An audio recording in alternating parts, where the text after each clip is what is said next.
Well, good morning to you. Everyone's talking about strikes. Yep. Once again, it's all back, isn't it? Just when you thought things were getting better. Yeah, it's not good. It's not good at all. I think especially for the government, feeling as though they had dealt with the nurses. They were saying they're going to accept this pay offer. And yesterday that came crashing down. The RCN said nope, with more strike dates set for the start of May. Yeah, it's not good news. What do you think about it all? Do you think it's a good idea that nurses are backs up against the wall, they really need support and help, and this is the only way to get it? Do you support that? Or are you someone who is going to feel the pinch of this? It's going to hurt, and it is going to hurt a lot of people. GB Views at gbnews.uk, because, as we say, the nursing strikes are back on. Despite the Royal College of Nursing accepting a deal from the government, its members have said no, they want more money. But nurses in the Unison Union have accepted the extra cash, so they won't be part of the new strike action on May the 1st. Well, let's talk to the head of global projects at Young Voices, Jason Reid. Good to see you this morning, Jason. What are we to make of this? Are RCM members being greedy, or do they have a point?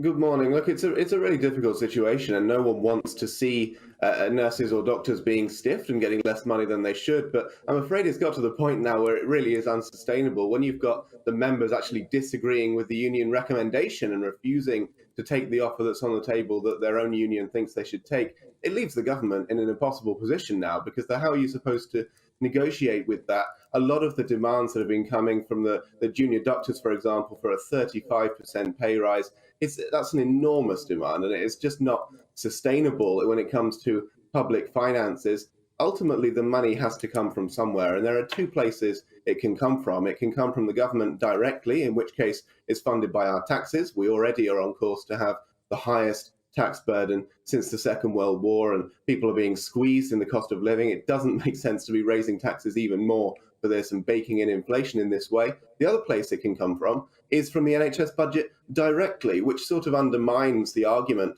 that the striking workers are making, that this is all about patient safety, that they don't want to be striking, but they have to because they want to be serving their patients in the best way possible. If you're taking money out of the NHS budget that could be spent on tests and equipment and whatever else to help patients in order to put it in your own pocket, I'm not really sure that argument actually stacks up. And I think that's what the RCM was starting to realise, and they accepted what was already a generous offer from the government. But now it seems that even that is not enough to appease the striking nurses.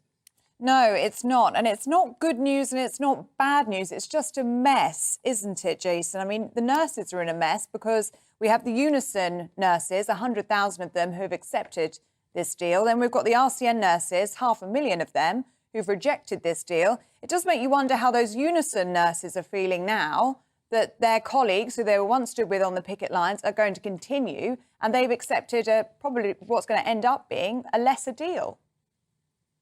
Well, exactly. And you've got this absurd situation now where you might have some nurses getting paid more than others just because of which union they've chosen to be a member of, which of course doesn't make sense at all. It wouldn't really make sense for the government to give more money to some nurses than others, which means they're going to have to fork out more money, which of course we're all going to have to pay for. It's total chaos. But look, we have a really good system in this country, I think, for deciding public sector pay and public sector pay rises. We have an independent pay review body that's completely non-political, detached from government, that looks at all the evidence, looks at inflation, looks at the cost of living, looks at the pay rises they've got over previous years, and then makes a recommendation. And over the last couple of years, those recommendations have been much higher than they have in previous years, as you would expect, because of inflation and the cost of living.